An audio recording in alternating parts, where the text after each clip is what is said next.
దేవుని పరిశుద్ధమైన నామమునకు మహిమ కలుగునుగాక.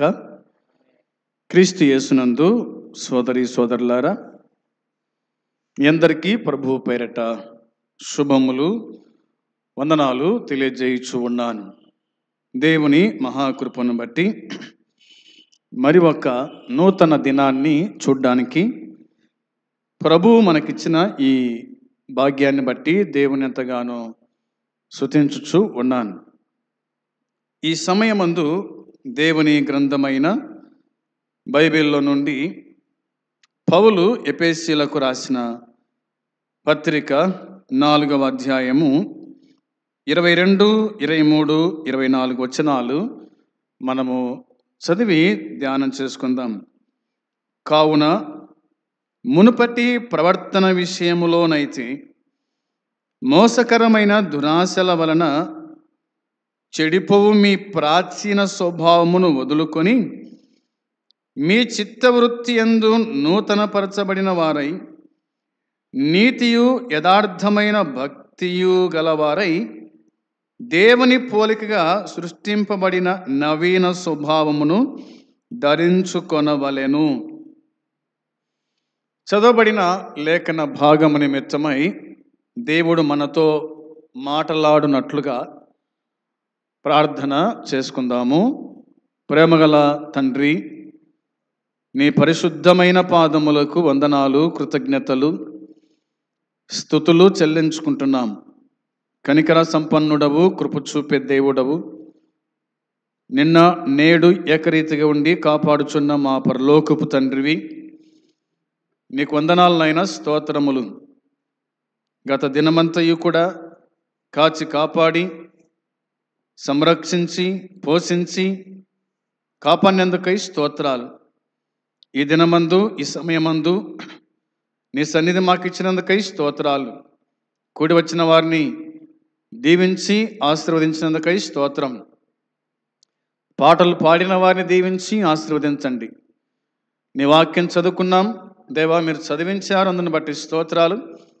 ఈ లేఖన భాగాన్ని మీరే మాతో పంచుకోమని, మాకు వినగల చెవు గ్రహించే మనసు దయచేయమని, దీనదాసుని కూడా మరుగుపరచమని మీరు మాట్లాడమని మాటలాడనయున్న యేసుక్రీస్తు పరిశుద్ధమైన నామంలో స్తోత్రము చెల్లించి ప్రార్థించి అడిగి స్తుతించి వేడుకొనుచున్నాము తండ్రి, ఆమేన్. దేవునికి స్తోత్రం. ప్రియమైన సోదరి సోదరులారా, మనము గత 2 దినాలుగా ప్రాచీన పురుషుని గురించి, నవీన పురుషుని గురించి మనము విన్నాం. ప్రాచీన స్వభావమును వదులుకోవాలి, నవీన స్వభావమును ధరించుకోవాలి అని ఈ 2 సందేశాలు మనం జ్ఞాపకం చేసుకున్నాం. ఈ సమయమందు 23వ వచనంలోని మాట చూడండి. 23వ వచనంలోని మాట, మీ చిత్తవృత్తి యందు నూతన పరచబడిన వారై అని ఉంది. మీ చిత్తవృత్తి యందు నూతన పరచబడిన వారై అనే మాట ఉంది. ఆ మాట మీరు కూడా పలుకుతే బాగుంటుంది. ఏ మాట? మీ చిత్తవృత్తి యందు నూతన పరచబడిన వారై అనే మాట అనగా, మన ప్రవర్తనలో ఇది ఎంత మార్పైన తెస్తూ ఉంది. మన ప్రవర్తనలో ఇది ఎంత మార్పైన తెస్తూ ఉంది. ఏమి మార్పు తెస్తూ ఉంది? లేదా ఈ లోకము ఎలా ఉంది, ఈ లోకములోని సంగతుల గురించి కొన్ని ఆలోచన మనం చేసినప్పుడు దేవుని వాక్యమైన బైబిల్లో ఇలా రాయబడింది. పౌలు రోమీలకు రాసినటువంటి పత్రికలో మనము గమనిద్దాం. చూడండి, 12వ అధ్యాయము, రోమీలకు రాసిన పత్రిక 12వ అధ్యాయము 2వ వచనము మనం చూడాలి. 2వ వచనం, మీరు ఈ లోక మర్యాదను అనుసరింపక ఉత్తమమును అనుకూలమును సంపూర్ణమునై ఉన్న దేవుని చిత్తం ఏదో పరీక్షించి తెలుసుకున్నట్లు మీ మనస్సు మారి నూతనమగుట వలన రూపాంతరము పొందుడి అని వ్రాయబడింది. ప్రియమైన సోదరి సోదరులారా, దేవుని వాక్యమైన బైబిల్లో వ్రాయబడిన మాట ప్రకారంగా మనం ఆలోచన చేసినప్పుడు ఈ రోమాపత్రిక 12వ అధ్యాయము 2వ వచనంలో మీరు ఈ లోక మర్యాదను అనుసరింపక రూపాంతరము పొందుడి అని వ్రాయబడింది. ఏం పొందాలంట? ఈ లోక మర్యాదను అనుసరింపక, ఈ లోక పద్ధతిని అనుసరింపక ఏం చేయాలంటంగా? రూపాంతరం పొందండి అని అన్నాడు. ఏం పొందాలా? రూపాంతరం పొందాలి అనగా మార్పు చెందాలి, మారు మనసు పొందాలి, మార్పు చెందాలి అని దేవుని వాక్యం గుర్తు చేస్తూ ఉంది. క్రొత్త నిబంధన గ్రంథములో లోకము గురించి అనేక సంగతులు రాసి ఉన్నాయి. లోకము గురించి అనేక సంగతులు రాసి ఉన్నాయి. దాంట్లో నుంచి కొన్ని విషయాలను జ్ఞాపకం చేసుకుంటూ వస్తాను మీకోసమై. చూడండి, లోకము గురించి మనం జ్ఞాపకం చేసుకుంటే ప్రభు అయిన యేసుక్రీస్తు మాట్లాడుతూ ఆయన చెప్పిన మాట జ్ఞాపకం చేస్తాను. యోహాను సువార్త 1వ అధ్యాయము 10వ వచనం. యోహాను సువార్త 1వ అధ్యాయము 10వ వచనములో ఆయన ఈ లోకములో ఉండెను, లోకమాయన మూలముగా కలిగెను గాని లోకమాయనను తెలుసుకొనలేదు అని ఉంది. ఒకటవదిగా లోకము దేవుణ్ణి ఎరగదు. లోకము దేవుణ్ణి ఎరగదు.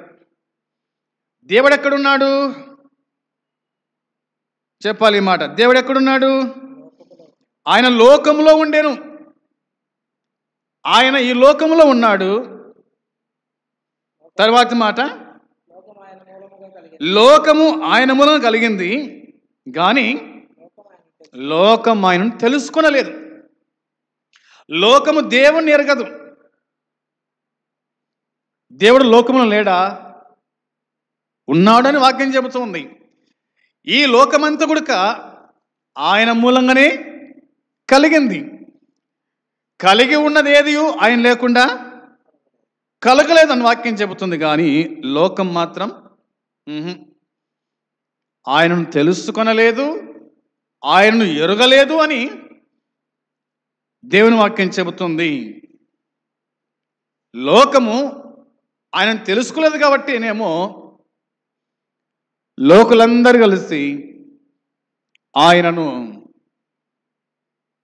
యోసేపు కుమారుడు, మరియా కుమారుడు, ఆయన సహోదరులు సహోదరిమణులు మనతో పాటు ఉన్నారు కదా అని చెప్పేసి ఆయనను తక్కువ వానిగా చూసినారు. ఆయన దేవుడు, వారు దేవునిగా చూడలేదు. ఆయన దేవుడని వారు ఎరగలేదు. వారికి అంతా తెలిసింది ఏమిటంటే ఈయన వడ్లవారి కుమారుడు కాదా, ఈయన వడ్లవారి కుమారుడు కాదా, ఈయన తల్లిదండ్రుల గురించి మనం ఎరుగుదుము, వారు మనతో పాటు ఉన్నారు కదా, వీరి యొక్క లేదా ఈయన యొక్క సహోదరులు సహోదరీలు కూడా వారితో మన పాటే ఉన్నారు కదా అని వారి ఆ భావము, వారి ఆలోచన. అందుకే లోకం ఆయనను తెలుసుకోలేదు, ఎరగలేదు అని దేవుని వాక్యం చెబుతుంది. ఇంకా రెండవదిగా మనం ఆలోచన చేస్తే లోకము ఆయన గురించి ఏమనుకుంటుందో చూడండి. 3వ అధ్యాయం యోహాను సువార్త, జాగ్రత్తగా ఈ మాటలు గమనించాలి మీరందరూ కూడా. 3వ అధ్యాయము వచనం 19 చదవాలి. 3వ అధ్యాయము 19వ వచనములో ఆ తీర్పు ఇదే, వెలుగు లోకములోనికి వచ్చెను గాని తమ క్రియలు చెడ్డవైనందున మనుషులు వెలుగును ప్రేమింపక చీకటిని ప్రేమించిరి అని దైవ గ్రంథం చెబుతూ ఉంది.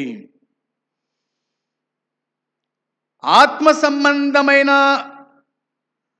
అంధకారం అంటే దానికి ఇష్టం. ఆత్మ సంబంధమైన అంధకారం అంటే దానికి ఇష్టం. దేనికి? లోకానికి. అవునా? లోకానికి. లోకమునకు వెలుగిష్టం లేదంట. ఆ తీర్పిదే అన్నాడు. వెలుగు లోకములోనికి వచ్చాను గాని తమ క్రియలు చెడ్డవైనందున. వెలుగు లోకములకు వచ్చాను అనగా ప్రభు అయిన యేసుక్రీస్తు లోకములకు వచ్చాడు కానీ తమ క్రియలు చెడ్డవైనందున మనుషులు వెలుగును ప్రేమింపక దేన్ని ప్రేమించారు? చీకటిని ప్రేమించినారు. వెలుగును ప్రేమించలేదు. సహజంగా వెలుగుంటేనే మనం పనిచేస్తాం. అవునా? వెలుగును మనం ప్రేమించే మార్గం ఉండాలి, చీకటిని కాదు మనం ప్రేమించేది. అయితే లోకానికి వెలుగంటే గిట్టదు. చీకట్లో ఉన్నవారికి, అంధకారములో ఉన్నవారికి వెలుగంటే గిట్టదు. ఎందుకంటే వెలుగులో రహస్యమంతా బయటపడుతుంది కాబట్టి వెలుగు అంటే వారికి ఇష్టం ఉండదు. అందుకోసమే వారు చెడ్డవారైనందున, అవునా, మనుషులు వెలుగును ప్రేమింపక చీకటిని ప్రేమించారు. చీకటిని ప్రేమించటం దుర్మార్గుల ప్రాముఖ్య లక్షణం అంట. చీకటిని ప్రేమించడం దుర్మార్గుల ప్రాముఖ్య లక్షణం. వారు చీకటినే ప్రేమిస్తారు కానీ వెలుగును వారు ప్రేమించరు. దొంగతనం చేస్తాడు, చీకటిని ప్రేమిస్తాడు, వెలుగును ప్రేమించాడు. పాపం చేసే ప్రతి వ్యక్తి కూడా వెలుగును ప్రేమించరు కానీ చీకటిని మాత్రమే ప్రేమిస్తారు. చీకటిలో ఎన్ని జరిగిపోతున్నాయో, అవునా, చీకటిలో ఎన్ని జరిగిపోతున్నాయో ఇదంతా కూడా దేవుడు రికార్డ్ చేస్తున్నాడు. చీకట్లో జరిగేది దేవునికి వెలుగు అని చెప్పాలి. ఎందుకంటే దేవునికి వెలుగు చీకటి సమానం. మనకే వెలుగు చీకటి, దేవునికి మాత్రం వెలుగు చీకటి సమానంగా ఉన్నాయి. అది ప్రతి మానవుడు కూడా గుర్తుంచుకోవలసిన సంగతి. ప్రియమైన వర్లారా, రెండవదిగా మనం చూస్తున్నాం ఆత్మ సంబంధమైన అంధకారం అంటే దానికి ఇష్టము. దేనికి? లోకానికి ఇష్టము అనేది వాక్యం చెబుతుంది. మూడవదిగా జ్ఞాపకం చూడండి. ఇదే యోహాను సువార్తలోని 7వ అధ్యాయము 7వ వచనం. 7వ అధ్యాయము 7వ వచనం చూడండి. లోకం మిమ్మును ద్వేషింపనేరదు గాని దాని క్రియలు చెడ్డవని నేను దాని గురించి సాక్ష్యమిచ్చుచున్నాను గనుక అది నన్ను ద్వేషించుచు ఉన్నది. సృష్టికర్త అయిన దేవుణ్ణి లోకము ఏం చేస్తుందంట? ద్వేషించుచు ఉంది అన్నాడనమాట. లోకము మిమ్మును ద్వేషింపనేరదు గాని అన్నాడు. లోకం మిమ్మును ద్వేషింపనేరదు గాని దాని క్రియలు చెడ్డవని నేను దానిని గురించి సాక్ష్యం ఇచ్చున్నాను కనుక అది నన్ను ద్వేషిస్తూ ఉంది అన్నాడు.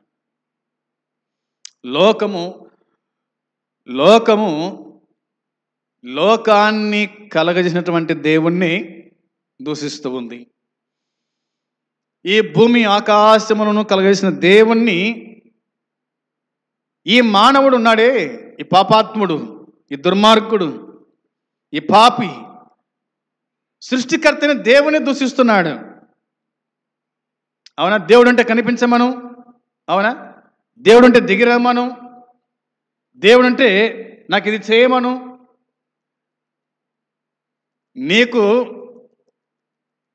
ఈ భూమి ఆకాశం ఇచ్చాడు, నీకు చక్కటి శరీరం ఇచ్చాడు, తల, కళ్ళు, ముక్కు, నోరు సమస్తానికి అనుగ్రహించి నీకు ఒక రూపాన్ని అనుగ్రహిస్తే నిన్ను రూపించినటువంటి దేవుణ్ణి నీవు దూషించటమా? నీవు అవమానించటమా? అవునా? అది అన్నది తగదు. కానీ నీలోనున్నటువంటి ఈ లోకము, ఈ లోకములో ఉన్నటువంటి దురాత్మ శక్తులు నిన్ను ద్వేషించమని నీలో నుండి అవి ప్రేరేపిస్తున్నాయి. కాబట్టి ఆ దినాల్లో దేవుడు ఈ లోకం ఉన్నప్పుడు ఆయన ఎంతమంది దూషించారు, అవమానపరిచారు. ఆయన బాగు చేశాడు అందరినీ, అవునా?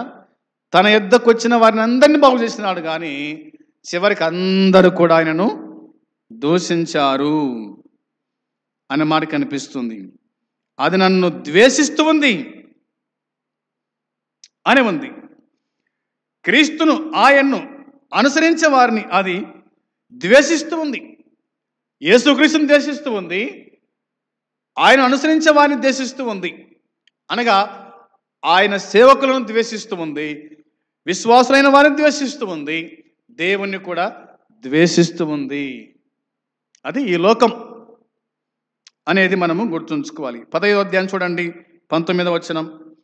యోహాను సువార్త 15వ అధ్యాయము 19వ వచనం కూడా మనం చదివితే, మీరు లోక సంబంధులైన ఎడల లోకము తన వారిని స్నేహించును, అయితే మీరు లోక సంబంధులు కారు, నేను మిమ్మల్ని లోకములో నుండి ఏర్పరచుకొంటిని, అందుచేతనే లోకము మిమ్మల్ని ద్వేషించుచు ఉన్నది.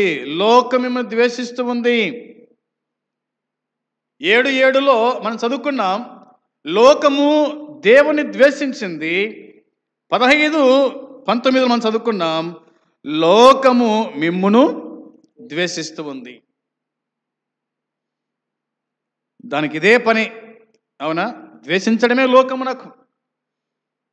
అవును, నన్ను ఎవరు పుట్టించినారు, ఎవరు పోషిస్తున్నారు, ఎవరు కాపాడుతున్నారు, నాకు ఆహారం పెట్టేది ఎవరు, నాకు నీరిచ్చేది ఎవరు, నాకు గాలినిచ్చేది ఎవరు, అవునా?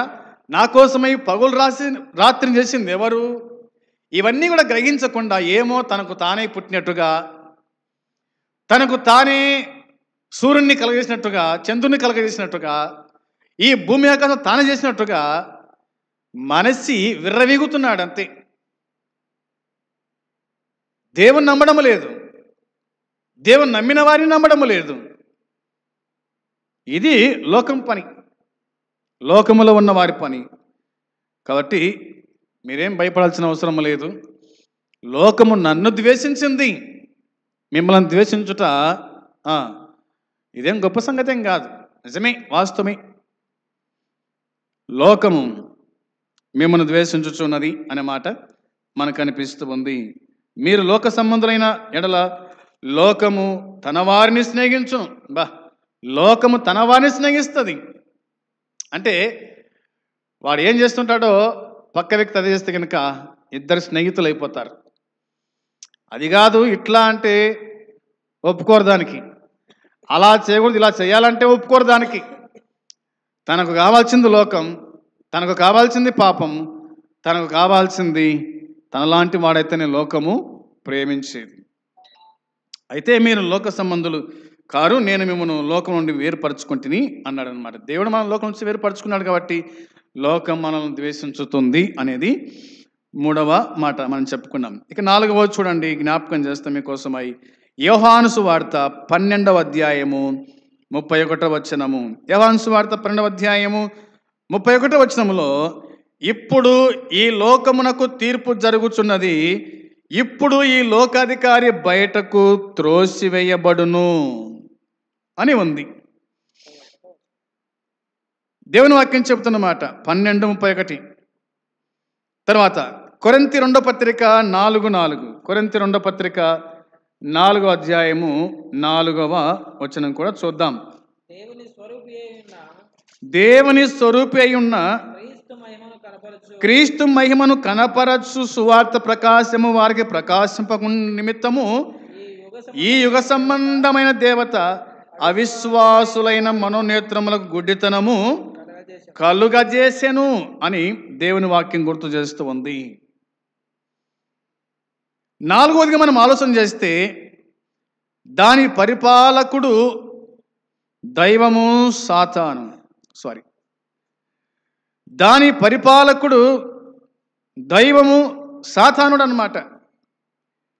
ఈ లోక అధికారి అనే మాట ఉంది, ఈ లోక అధికారి. ఇప్పుడు ఈ లోక అధికారి బయటకు త్రోసివేయబడును. బడును అని ఉంది. కొరింథీ 2:4 మరి ఈ యుగ సంబంధమైన దేవత అనే మాట కనిపిస్తుంది. యుగ సంబంధమైన దేవత చూస్తుంటే అవిశ్వాసులైన వారి మనోనేత్రముల గుడితనము కలగజేస్తుంది. అవిశ్వాసులు కదా, అవిశ్వాసివి కాక విశ్వాసివై ఉండు ఉండు అనే మాట కనిపిస్తుంది. నీవు గనుక ఈ లోకంలో అవిశ్వాసిగా ఉంటే గనక ఈ యుగ సంబంధమైన దేవత నీ గుడితనాన్ని కలగజేస్తుంది. నువ్వు అంధత్వములో మునిగి ఉంటావు. ఇది మనం గుర్తుంచుకోవాలి. కాబట్టి జాగ్రత్తగా ఉండాలి. ఇక చూడండి, వాక్యం చెప్తున్న మాట గుర్తు చేస్తాను. యోహాను సువార్త 14:17. యోహాను సువార్త 14వ అధ్యాయము 17వ వచనం కూడా చదవాలి. లోకము ఆయనను చూడదు, ఆయనను ఎరుగదు గనుక ఆయనను పొందనేరదు. మీరు ఆయనను ఎరుగుదురు, మీలో ఉండును అని ఉంది. ఈ యోహాను సువార్త 14:17 మనం చదువుకున్నాం కాబట్టి లోకము ఆయనను చూడదు, ఆయనను ఎరుగదు, ఆయనను పొందనేరదు అని ఉంది. ఒకటి వినండి బాగా, చూడదంట. లోకం ఆయనను చూడదు, లోకము ఆయన వైపు చూడదు. రెండవదిగా ఆయనను ఎరుగదు. మూడవదిగా ఆయనను పొందనేరదు. విచిత్రం కదా. లోకాన్ని సృష్టించినటువంటి సృష్టికర్తని లోకం ఎరగదంట. లోకము చూడదు, ఎరగదు, పొందనేరదు. అది దేవుని ఆత్మను పొందడం అసాధ్యం. అంతే, అది దేవుని ఆత్మను పొందడం అసాధ్యం అనేది దేవుని వాక్యం గుర్తు చేస్తుంది. కాబట్టి కష్టము అది మనం గుర్తుంచుకోవాలి.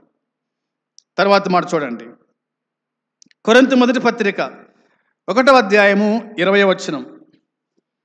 కొరింథీ మొదటి పత్రిక 1వ అధ్యాయము 20వ వచనాన్ని మనం చూడగా, జ్ఞాని ఏమాయను, శాస్త్రి ఏమాయను, ఈ లోకపు తర్కవాది ఏమాయను, ఈ లోక జ్ఞానము దేవుడు వెర్రితనముగా చేసి ఉన్నాడు కదా అని ఉంది. దాని జ్ఞానము తెలివి తక్కువతనంగా ఉంది. అది గుర్తుంచుకోవాలి. లోకం యొక్క జ్ఞానము తెలివి తక్కువగా ఉంది. అందుకోసమే జ్ఞాని ఏమాయను అన్నాడు. జ్ఞాని ఏమైనాడు? శాస్త్రి ఏమాయను? ఈ లోకపు తర్కవాది ఏమాయను అంటే, ఈ లోకపు తర్కవాది అంటే ఏముంది బైబిల్లో? ఈ యుగపు తర్కవ్యాధి అనే మాట ఉంది. ఏమాయను, అవునా? ఈ లోక జ్ఞానము ఈ లోక జ్ఞానము దేవుడు వెర్రితనంగా చేసి ఉన్నాడు. వెర్రితనంగా చేశాడంట. లోకపు జ్ఞానము వెర్రితనం, వాడు వెర్రోడు అని వాక్యం చెబుతూ ఉంది.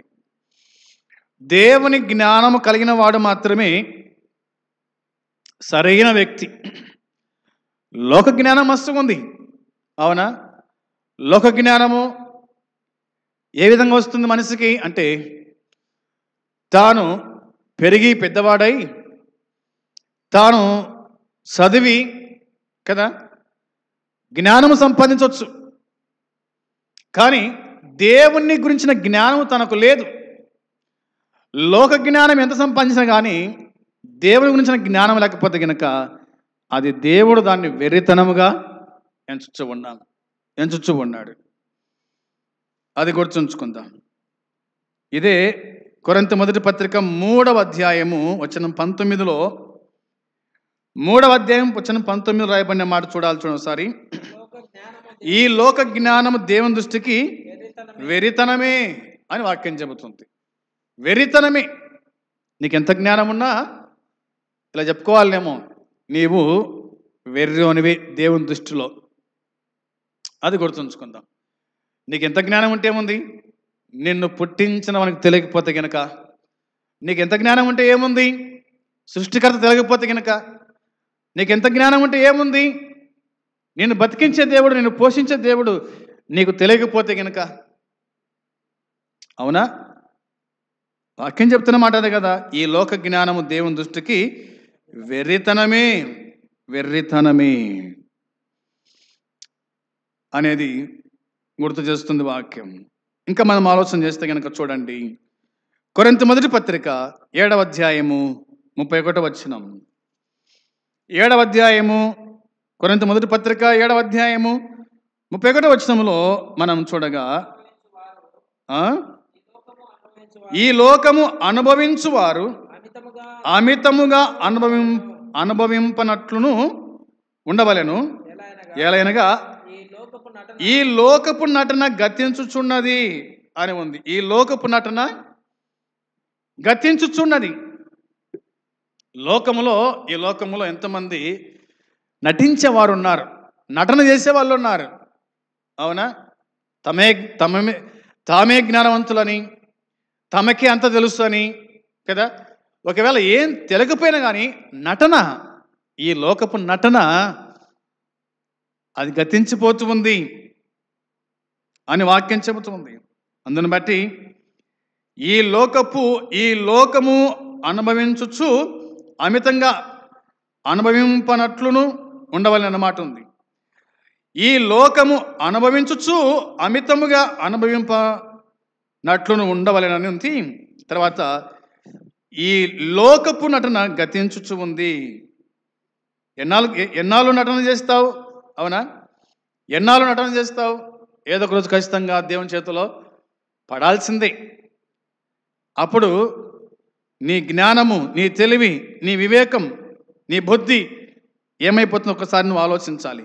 అది క్షీణితమై, అది మరి క్షణకమైంది అన్నమాట ఉంది. ఈ లోక జ్ఞానం అది క్షణకమైంది, ఇంతలో కనిపించి అంతలో మాయమైపోయేటువంటిది అనే సంగతి గుర్తుంచుకోవాలా. ఇక 2వ పత్రిక చూడండి, కొరింథీలకు రాసిన 2వ పత్రిక, దాంట్లోనే రాయబడిన మాట 4వ అధ్యాయము 18వ వచనం. 4వ అధ్యాయము వచనం 18 చూడండి. క్షణమాత్రముండు మా సులకని శ్రమ మా కొరకు అంతకంతకు ఎక్కువగా నిత్యమైన మహిమ ప్రభావమును ఏలైనగా దృశ్యమైనవి అనిత్యములు, అదృశ్యమైనవి నిత్యములు అని మాట్లాడబడింది. ఇక్కడ పౌలు మాట్లాడుతూ చెప్పిన మాట, క్షణమాత్రముండు మా సులకని శ్రమ మా కొరకు అంతకంతకు ఎక్కువగా నిత్యమైన మహిమ భారమును కలగజేయుచు ఉంది. ఏమంటే మరి సులకని శ్రమ అన్నమాట మనకు అనిపిస్తుంది. అందుని బట్టి దృశ్యమైనవి అనిత్యములు అంట. దృశ్యమైనవి అనిత్యములు, అదృశ్యమైనవి నిత్యమునటువంటివి అనే సంగతి ఇందులో మనకు కనిపిస్తూ ఉంది. దాని జాగ్రత్తగా ఆలోచన మనం చేద్దాం. మేము దృశ్యమైన వాటిని చూడక, వచనం 10 రాయబడిన మాట చూడండి, మేము దృశ్యమైన వాటిని చూడక అదృశ్యమైన వాటిని నిదానించి చూచుచున్నాము గనుక అన్నాడు. అంటే మా సులకని శ్రమ క్రీస్తుకు నమ్మకంగా ఉండేవారి జీవితాలలో వాటిల్ని కష్టాలు, బాధలు క్రీస్తుల వారు పొందబోయే మహిమతో పోల్చుకుంటే చాలా స్వల్పమైనవి అన్నాడు. చాలా శుభమైంది. ఈ శ్రమలు మామూలే, అయితే దీన్ని లోకము గ్రహించదు అని మనము జ్ఞాపకం చేసుకోవాలా. చూడండి, వాక్యంలో మనం జ్ఞాపకం చేసుకున్నప్పుడు ఈ విషయాలు మనకు బయటపడుతున్నాయి. అది క్షణమాత్రం ఉండేటువంటిదే అనే సంగతి గుర్తుంచుకోవాలా. ఇంకా మనం ఆలోచన చేద్దాం. ఈ లోకం గురించి ఆలోచన చేస్తే ఎఫెసీయులకు రాసిన పత్రిక, ఎఫెసీ పత్రిక 2వ అధ్యాయము 12వ వచనం, 2వ అధ్యాయము వచనం 12 రాయబడిన మాట, ఆ కాలమందు ఇశ్రాయేలుతో సహా పౌరులు కాక పరదేశులను, వాగ్దాన నిబంధన లేని ప్రజనులను, నిరీక్షణ లేని వారును, లోకమందు దేవుడు లేని వారునై ఉండి క్రీస్తుకు దూరస్తులై ఉంటినని మీరు జ్ఞాపకం చేసుకోండి అని అన్నాడు అనమాట. ఏమిటి అంటే, లోకము దేవుడు లేకుండా ఆశాభావానికి సరైన కారణం లేకుండా ఉంది. లోకము దేవుడు లేకుండా ఉంది అంతే. లోకము దేవుడు లేకుండా అంటే అర్థం ఏంటంటే, ఇంకా నేనే దేవుణ్ణి అనుకుంటారన్నమాట మనుషులు, అవునా? కాబట్టి ఈ దినాల్లో దేవుణ్ణి పూజించకుండా ఎవరిని పూజిస్తున్నారు? మనుషులను పూజిస్తూ ఉన్నారు. ఒక స్త్రీకి పురుషునికి పుట్టినటువంటి మానవులను ప్రేమిస్తూ ఉన్నారు. లోకములో ఉన్న వారిని ప్రేమిస్తున్నారు. దేవుణ్ణి ప్రేమించటం లేదు. దేవుణ్ణి వాళ్ళు ప్రేమించటం లేదు. అది మనం గుర్తుంచుకోవాలా. కాబట్టి అది దేవుడు లేకుండా, ఆశాభావానికి సరైన కారణం లేకుండా ఉంది అనేది వాక్యం చెబుతుంది. ఏ కారణం లేకుండా ఉంది. అవు దేవుడున్నాడు, దేవుడు నన్ను పుట్టించినాడు, నన్ను పోషిస్తున్నాడు, నన్ను కాపాడుతున్నాడు కదా అనే ఆలోచన లోకానికి ఏమాత్రం కూడా లేదు అని దేవుని వాక్యంలో మనం జ్ఞాపకం చేసుకుంటూ ఉన్నాం. ఇంకా మనము ఆలోచన చేస్తే దేవుని గ్రంథమైన బైబిల్ మనకు ఈ విధంగా జ్ఞాపకం చేస్తుంది. చూడండి, యాకోబు రాసిన పత్రికలోని మాట మనం చూద్దాం. యాకోబు రాసిన పత్రిక 4వ అధ్యాయం 4వ వచనంలో ఇలాగ దేవుని వాక్యం చెబుతూ ఉంది. 4వ అధ్యాయం 4వ వచనంలో, వ్యభిచారులారా, ఈ లోక స్నేహం దేవునితో వైరమని మీరు ఎరగరా? ఎవడు ఈ లోకముతో స్నేహము చేయకూడనో వాడు దేవునికి శత్రువగును అని దేవుని వాక్యం మనకు గుర్తు చేస్తూ ఉంది. యాకోబు ఈ పత్రిక రాస్తూ చెప్పిన మాట ఏమిటంటే, వ్యభిచారులారా అన్నాడనమాట. ఈ లోక స్నేహం దేవునితో వైరమని మీరు ఎరుగరా? ఈ లోక స్నేహం, లోకముతో మనం స్నేహం చేయకూడదు. లోకముతో స్నేహం చేస్తే కనుక మనం నశించి నరకానికి వెళ్ళిపోతాం. కాబట్టి లోక స్నేహము దేవునితో వైరం అంట. ఎవడు ఈ లోకముతో స్నేహము చేయనో వాడు దేవునికి శత్రువు అవుతాడంతే. శత్రువు అవుతాడని దేవుని వాక్యం మనకు గుర్తు చేస్తూ ఉంది. అనగా దానితో స్నేహం అంటే దేవునితో వైర్యము అనేది మనము గుర్తుంచుకోవాలా.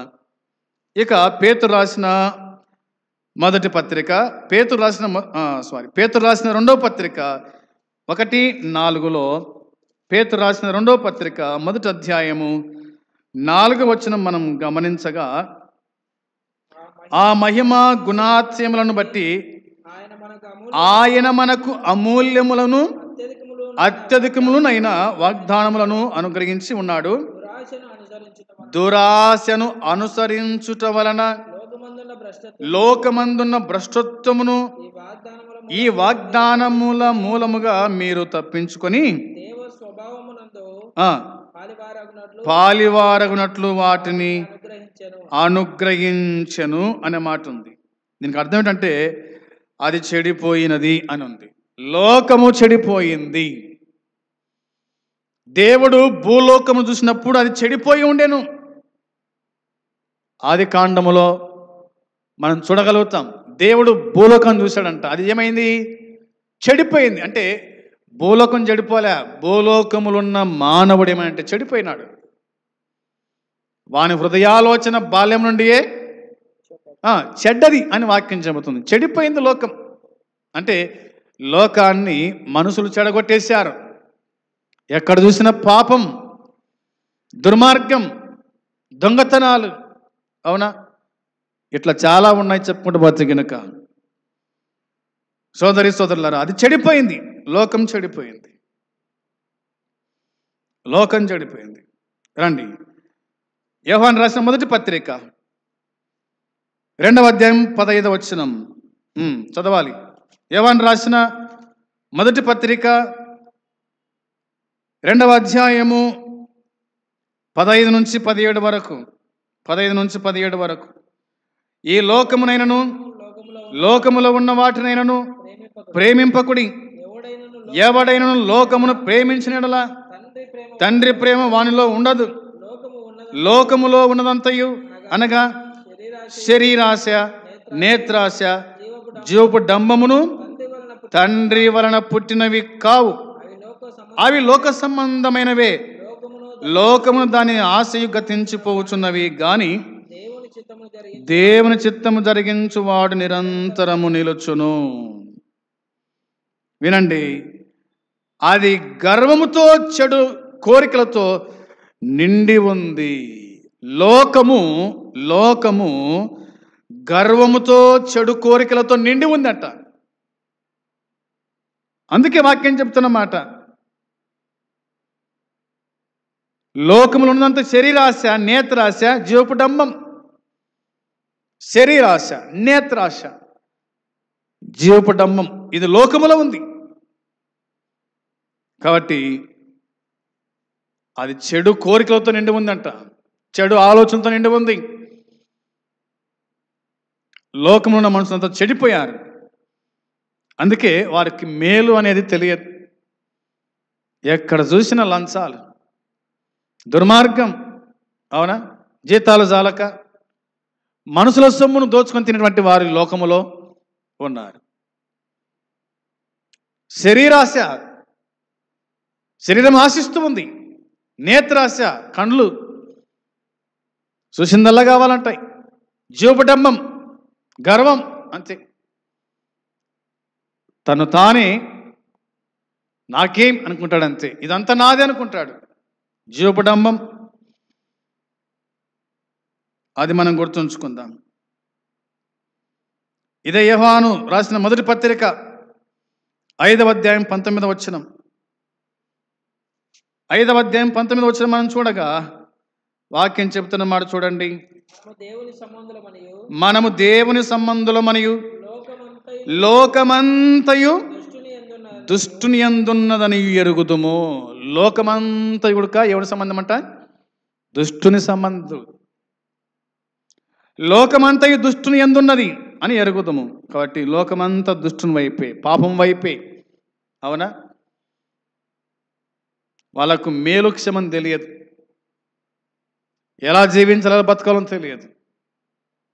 దుష్టక్రియలు, దుష్టుని యొక్క ఆలోచనలు లోకములో ఉన్న వారి మీద ఉన్నాయి. కాబట్టి లోకమంతయు దుష్టుని యందున్నదని ఎరుగుదుము అని ఉంది. అనగా దుష్టుని యందు పడిపోయింది, దుష్టుని యందు పడిపోయింది అని ఈ వాక్యం మనకు జ్ఞాపకం చేస్తుంది. కాబట్టి లోకముతో రాజీపడి దాని తీరుకు లొంగవద్దని పౌలు చెబుతూ ఉన్నాడు. లోకముతో రాజీపడొద్దండి, దాని ఇరుకులో లేదా దాని వైపు తిరగొద్దు అని పౌలు చెప్తున్నాడు. కాబట్టి జ్ఞాపకం చేసుకోవాలి, లోకములోని ప్రజలందరూ ఒక చెడిపోయిన వాళ్ళు, వారి మార్గం సరైంది కాదు.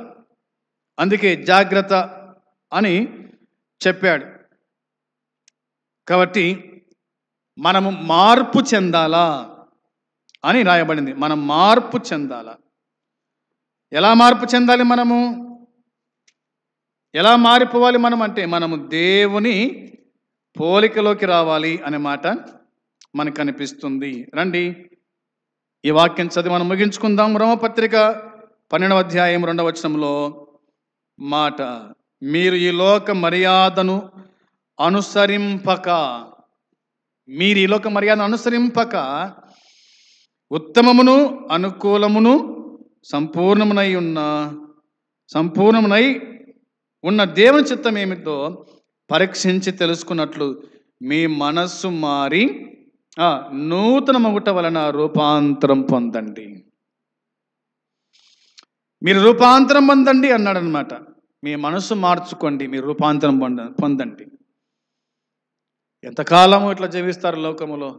కాబట్టి దాన్ని విడిచిపెట్టిన వదిలేయండి.